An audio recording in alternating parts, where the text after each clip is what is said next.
buenos días, ¿cómo están? Es un gran gusto saludarles. Hoy es miércoles 21 de octubre del año 2020. Soy Medardo Alfaro y como siempre es un gran gusto llegar a través de TVO Canal 23 a toda nuestra audiencia, tanto nacional como internacional. José, ¿cómo estás? Bienvenido, buenos días. Todo bien, gracias, Medardo. Un gusto y un saludo a todas las personas que nos ven a través de las diferentes plataformas de TVO. Y pues como cada miércoles, un placer. Viéndolo desde las dos perspectivas, me parece uno más que excelente que ahora sí el gobierno esté utilizando los recursos de la población para la población, porque es lo primero que tú ves.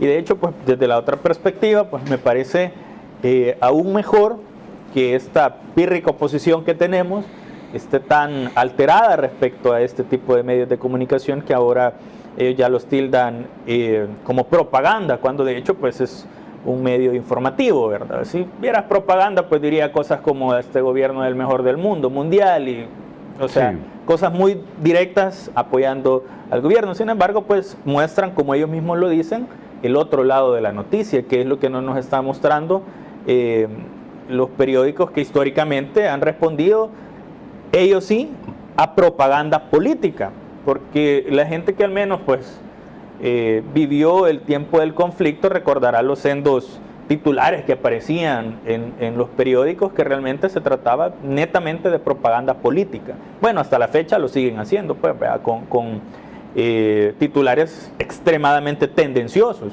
con noticias que pues realmente las desconfiguran, sí, realmente de la realidad. Y pues ahora la democracia se trata de eso, de pesos y contrapesos. Entonces ahora que tienen un contrapeso no les gusta, pero dicen, sí, que defienden la democracia, pero cuando les ponen a ellos su contrapeso debido, pues ya no les parece. Entonces, he sabido que en El Salvador lo que tenemos pues es una democracia a conveniencia, cuando únicamente a Arena y al FMLN le conviene. Salió publicado de Mauricio Funes, que vive de la venta de vehículos. Bueno, la información consignaba que había construido una especie de galerón para introducir ahí 40 vehículos, y que eso es lo que anda, de eso vive. Y que, bueno, el titular decía de presidente a vendedor de carros, algo así decía, ¿verdad? Es difícil. ¿Tú cómo ves todo eso? ¿Será como hay tantas hipótesis? ¿Será la realidad? ¿Será que realmente ya está sintiendo los efectos de no tener ningún tipo de ingreso económico? ¿Será una fachada para empezar a mover el dinero que tiene? ¿Tú cómo lo ves? De hecho, con todo el antecedente que es el expresidente. Fíjate que, bueno, si Funes llegó a la presidencia fue porque su discurso en algún momento fue coherente, pero cuando vos lo ves en la crítica, específicamente a Nayib, ves que ya hay un dolo enorme respecto a toda la crítica y el ataque que él hace a esta nueva gestión. Obviamente, sí, pues como no es él, y todos los errores que cometió, el Chaparral, por ejemplo, pues, entonces es complicado porque él ha caído en un punto en el que creeré que ni siquiera razona las acciones, lo que dice, etcétera. Pues, o sea, todo está en su contra. Sí. Sin embargo, como tú mismo lo dices, hay un sinfín de hipótesis, así como tenemos con Francisco Flores, por ejemplo, pues creo que la mayoría de personas va a concordar que probablemente el hombre está vivo. Sí. Hay gente que dice que está en Brasil, hay gente que dice que está en la India, no sabemos, pues, ¿verdad? Hay ciertos indicios, pues, cremación, pues, para que no pudieras intentar exhumar el cuerpo, nunca lo viste, etcétera. Y creo que, pues, en el caso de Mauricio Funes es igual, hay un sinfín de hipótesis. Creeré que desde finales del año pasado se venía manejando un sinfín de información, incluso que había lavado dinero para estructuras criminales internacionales, sí, que había dinero que lo tenían en Estados Unidos, etcétera, y hoy aparece esto. Realmente sí lo vi en redes sociales, pero no vi una fuente. Y algo hay que saber, que lo primero que tenés que corroborar siempre que ves una nota, una noticia, es la fuente, de dónde proviene esa información. Yo en ningún momento pude corroborar de dónde provenía esa información, así que de momento creo que es una hipótesis más. Se puede llamar favorable a la gestión del presidente y del gobierno, es decir, El Banco Central dijo que se puede crecer al 3.5, Sí. luego el Fondo Monetario Internacional lo llevó al 4 y el Banco Mundial dijo que posiblemente un 4.9. Sí. Eso por una parte positivo para muchos. El presidente logró financiar, de hecho es lo que todo el mundo ha dicho, el presidente Bandesal, que fue, algunos le llaman una extraordinaria jugada maestra del presidente Nayib de lograr fondear el fideicomiso del Bandesal. Hay muchos datos en positivos y yo cada día veo más una oposición desarticulada. Es decir, antier creo que fue la Comisión de Hacienda, donde llegó el ministro de Hacienda y se vio muy bien, es decir, aquel ministro que conoce la parte técnica, pero que también tiene la gallardía política para contestarle a los diputados de acuerdo a lo que le preguntan los diputados. Vimos un zipizape muy fuerte con el diputado Rodolfo Parker y ya no pasó más. Es un momento histórico. Tal vez no puedo decir como 1992, porque fue un año fatídico al final del día en el que Arena termina de convencer al FMLN de que deje sus ideales y se haga un partido político y deja de existir ese FMLN histórico que en algún momento luchó por las igualdades sociales. Y en ese mismo momento, en 1992, desde ese momento ya no tenías un FMLN que velaba por la población, sino que velaba por sus propios intereses y por intereses de terceros. De hecho, pues la historia nos enseñó eso. Ahora bien, hay que entender, y todos como salvadoreños debemos entender que ese punto únicamente es el inicio. No podemos confiarnos de que como población salvadoreña ahora tenemos la presidencia a través de Nayib. Sí. Pues hay muchísimos cambios que hacer, por ejemplo en el sistema judicial.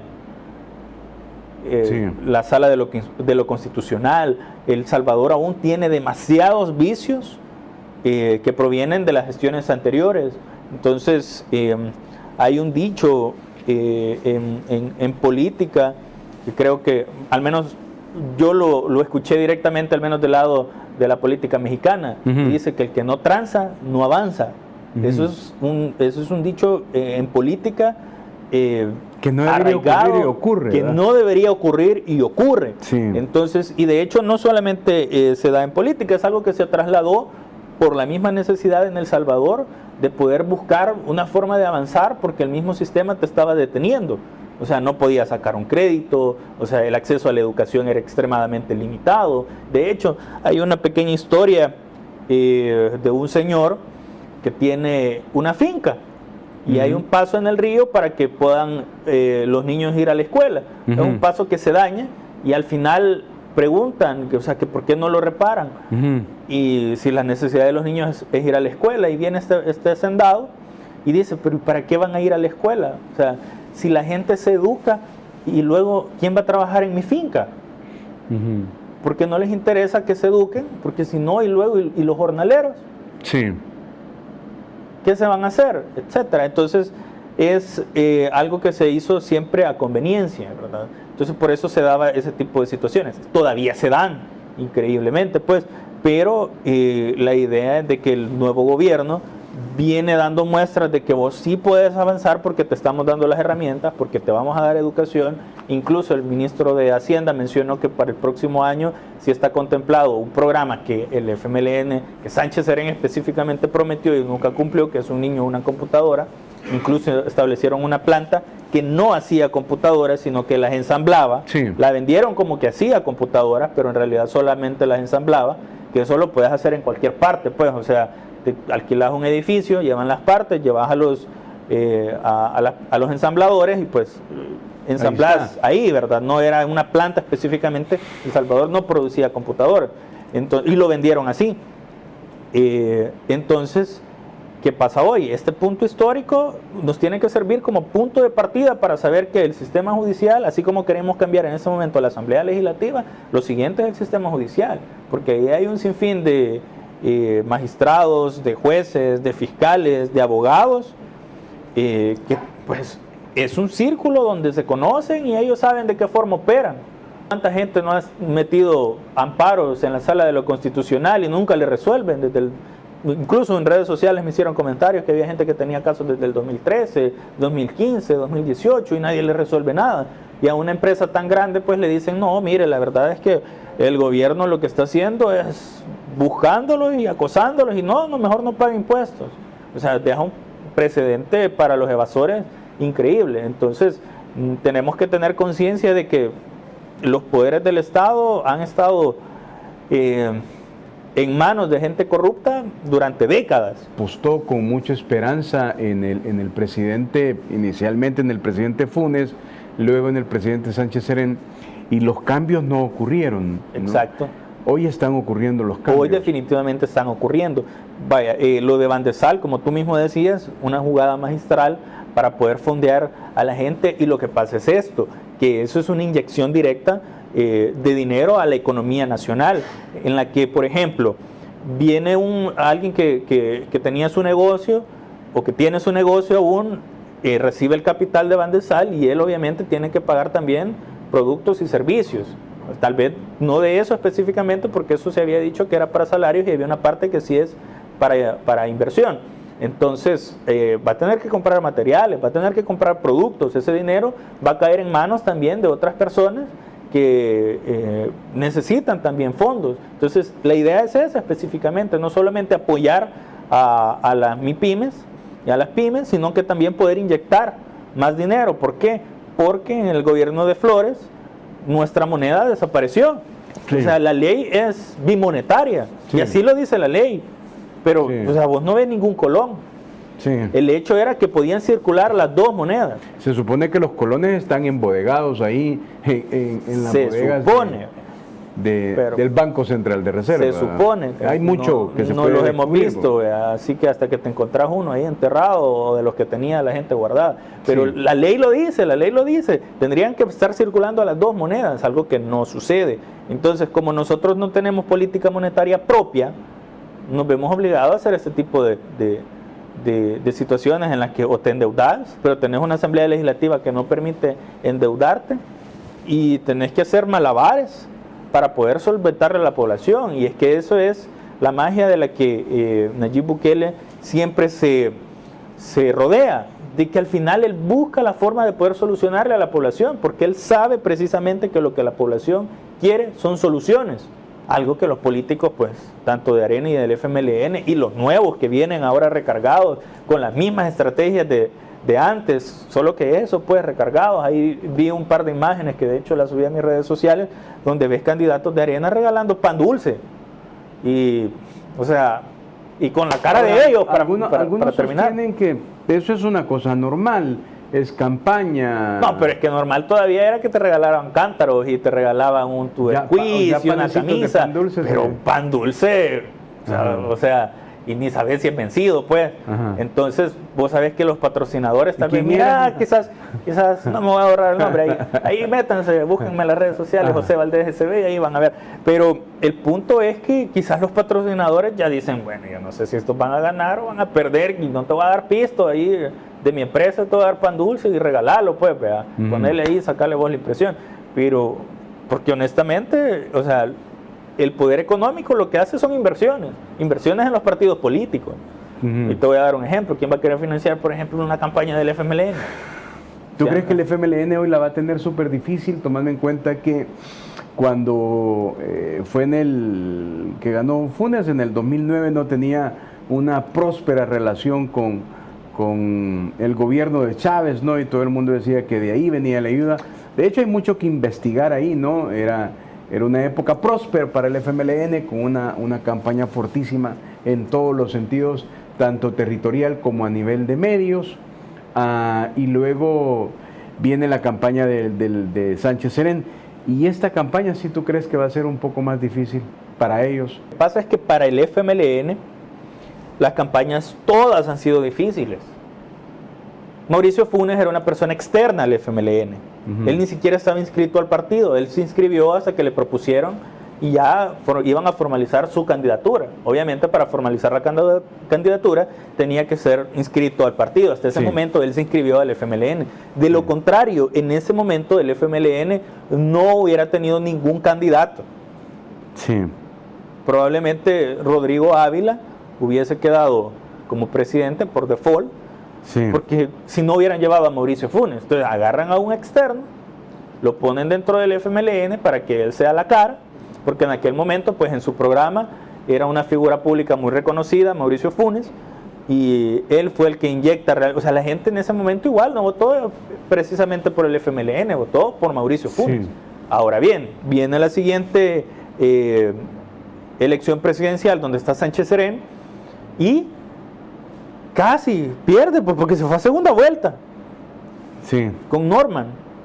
Entonces el FMLN honestamente nunca ha tenido esa fuerza que ellos, de la que se jactaron en algún momento.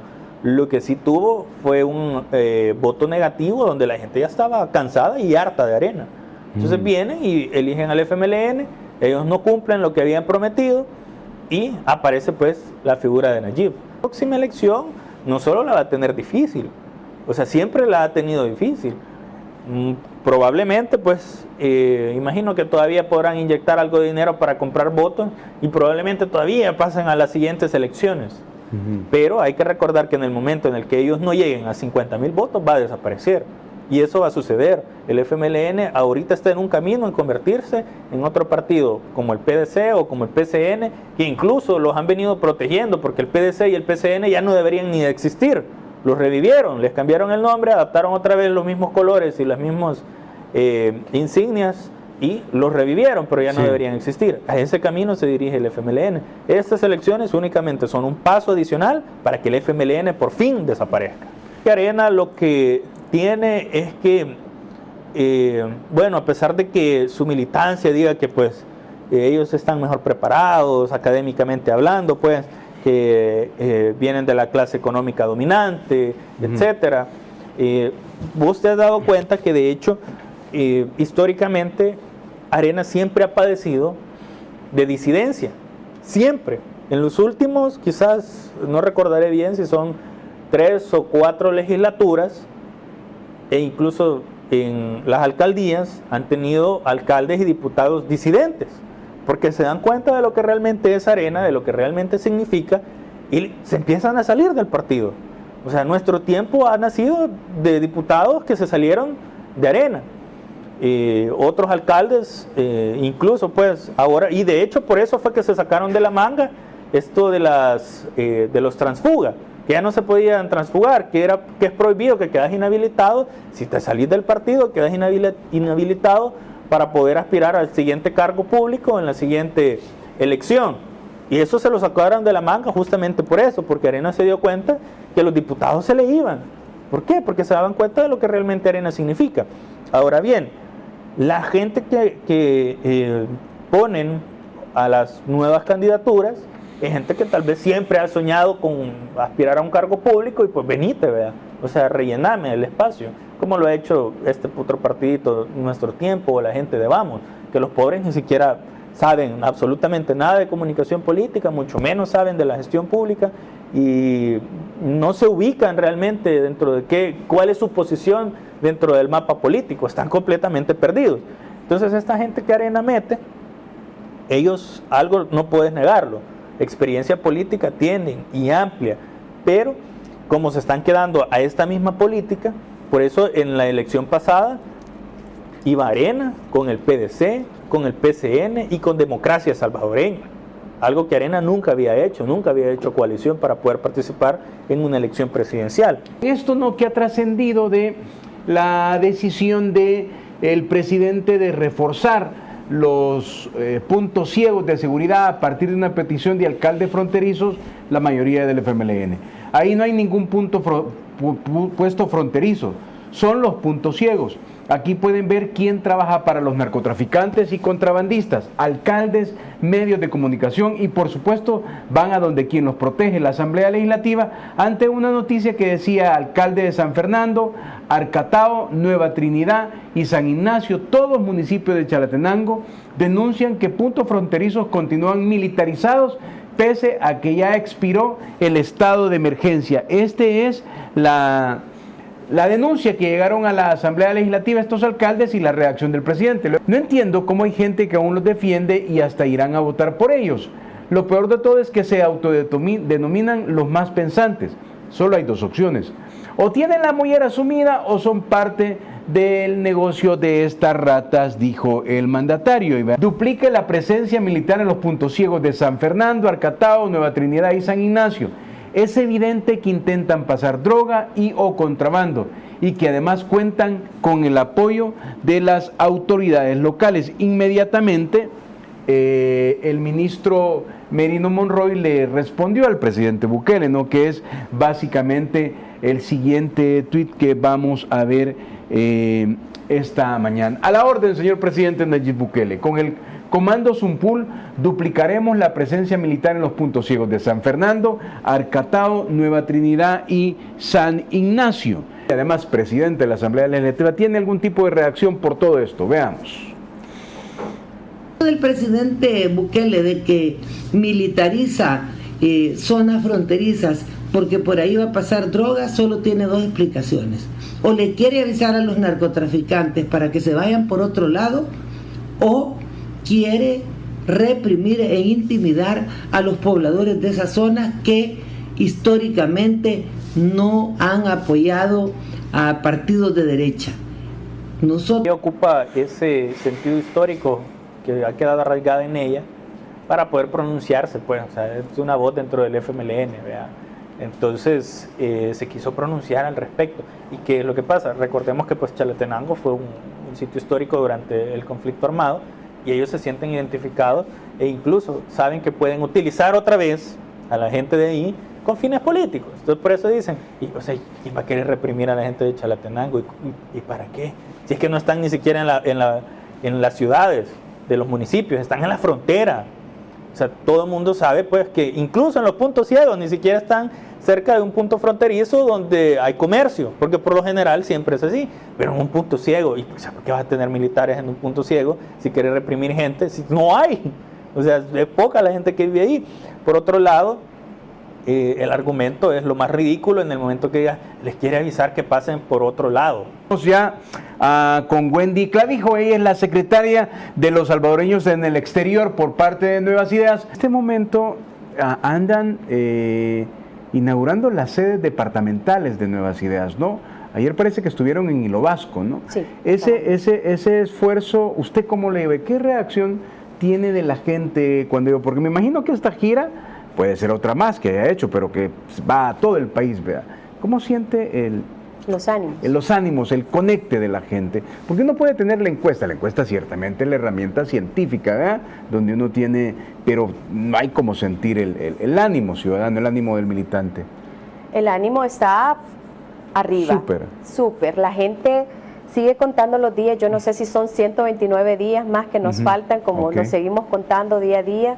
La gente está emocionada, se siente más respaldada incluso porque vamos todo el Consejo Nacional, que está compuesta de 6 consejeros políticos, el presidente obviamente y 3 secretarías.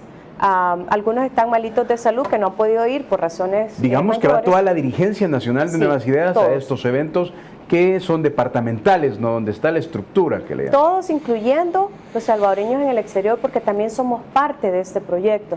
No solamente nos dieron una secretaría para que vaya, quédense aquí y para que estén contentos, no, sino que es un trabajo mutuo, tanto como de la dirigencia de El Salvador, como también nosotros, que siempre estamos activamente aportando a la causa, y no me refiero solamente a dinero, sino que a todo tipo de... Nosotros influimos en los votos, que la gente no se desanime, porque tú sabes que aquí también es una temática más diferente y la gente cuando nos mira ya activos, con esperanza, pues también lo podemos reflejar en ellos. Sí, y además cuando ya se sale al territorio, Wendy, creo que eso era un poco lo que iba a decir, la gente despierta la esperanza y hay como muchas necesidades y hay como muchas peticiones y uno quisiera poder resolver, por lo cual también usted se lleva como esa reacción de los salvadoreños de la esperanza que tienen, ¿verdad? Así es, y esa fue justamente, aparte de la invitación que me hizo el presidente Chávez Habla, de poder acompañarlos, y es un honor para mí poder conocer a todas estas personas que han tenido ese liderazgo para poder ser hoy por hoy secretarios departamentales, municipales, candidatos a alcaldes, candidatos a diputados. Es esa conexión, porque quieras o no, y hay que aceptarlo, cuando estás lejos, o sea, no estás tan cerca de esa necesidad, de lo que está pasando en ese momento, y yo quería sentir eso, yo quería volver a conectarme. Son 20 años que vivo allá, y las veces que vengo acá son muy superficiales, pero ahora sí, no solamente estamos yendo a conocer las sedes y estos liderazgos, sino que también me estoy tomando el tiempo de ir incluso a algunos municipios donde la gente me recibe con un tamalito. Bueno, ayer me recibieron con una, no sé si era, bueno, era un gran bloque de queso, yo creo que eran unas 5 libras de queso, ¿verdad? Ni tan siquiera una. Entonces puedes sentir eso, y en un lugar súper modesto, pero al final eso no es lo que importa, sino que es la gente y el deseo que tienen de salir adelante. Y mi mensaje siempre ha sido: reciban de verdad todo el apoyo de los salvadoreños en el exterior, que estamos ahí, aunque no vivamos acá, aunque digan, bueno, ustedes no tienen nada que opinar en este país. Claro que tenemos que opinar, porque de hecho, por las condiciones de los gobiernos fallidos que hemos tenido, es la razón por la que no vivimos en nuestro país, que tanto añoramos todos los días de nuestra vida. El año pasado hicimos una lucha porque había una sentencia de la Sala de lo Constitucional que nos protegía para que nosotros pudiéramos votar en el 2021. Nunca ha habido interés. Nunca ha habido nada, o sea, siempre hemos quizás significado los remeseros, ¿verdad? Como se conoce comúnmente, y realmente no solamente somos remeseros, no somos máquinas de hacer dinero nada más, somos personas, somos ciudadanos que nos importa nuestro país. Tenemos el derecho de votar, no solamente porque la Constitución lo dice, sino porque también a lo largo de los años a nosotros también nos ha afectado que no haya un buen alcalde en ese municipio, o que no hayan buenos diputados en esa asamblea, por ejemplo. Yo conozco muchas fundaciones que entre ellos mismos recogen dinero por medio de actividades para mandar a arreglar una calle, para mandar a hacer una cancha de fútbol, para mandar a poner incluso hasta luz a lugares que no llega. ¿Y por qué? ¿Por qué si ese no es nuestro trabajo? Ahora, ese es el trabajo de un alcalde, por ejemplo. Entonces sí nos afecta que no haya un buen alcalde en ese municipio.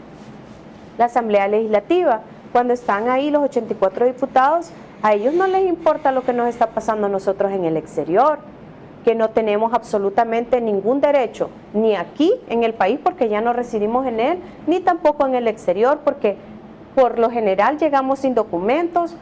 No podemos exigir a ese país donde emigramos porque estamos como inquilinos. Entonces, ¿quién vela por nosotros? ¿Quién levanta la mano a favor de los salvadoreños en el exterior? Nadie. Ya es justo y necesario. Hay obviamente cosas establecidas donde solamente se reconocen 14, no me recuerdo cómo se llama. Circunscripciones. Pero en ese entonces, cuando se hizo eso, no había la cantidad que existe hoy por hoy en el exterior. Entonces hay cosas que tienen que arreglarse, y mi objetivo con los candidatos de Nuevas Ideas también, que es muy importante, esperaría yo que ellos sean esos nuevos diputados, que su responsabilidad definitivamente hoy por hoy va a ser su departamento, ¿verdad? En visión grande sería todo el país, pero que no se olviden de esos salvadoreños en el exterior, que estamos todos los días pensando en nuestras familias, añorando regresar a nuestro país. Yo me siento súper bendecida por poder tener la oportunidad de haber regresado. En algún momento no lo podía hacer. Y así son muchas historias que ni tan siquiera tienen la esperanza de poder hacerlo. No existen maneras... Alguien decía que es difícil establecer, usted puede decirnos mejor, la posibilidad de cuentas bancarias, ¿no? De algún tipo de crédito. O de inversiones. O de inversiones, complicado, ¿no? Súper complicado. Te vas a sacar un carro, por ejemplo, o una casa. Los intereses que le dan a un salvadoreño que vive acá, a un salvadoreño que viene del exterior son diferentes. Incluso me han dicho... No, usted es extranjera. No, yo no soy ninguna extranjera. Yo soy salvadoreña. Entonces el trato debería ser lo mismo. Quizás alguien allí en el programa ahora mismo estará pensando, no, es que ustedes ganan más. Es que el punto no es que ganemos más o que vivamos mejor. El punto es que los derechos tienen que ser iguales para todos los salvadoreños. No solamente para los que viven acá, y no porque lo diga yo, sino que constitucionalmente eso es lo justo, eso es lo que manda la Constitución a hacer.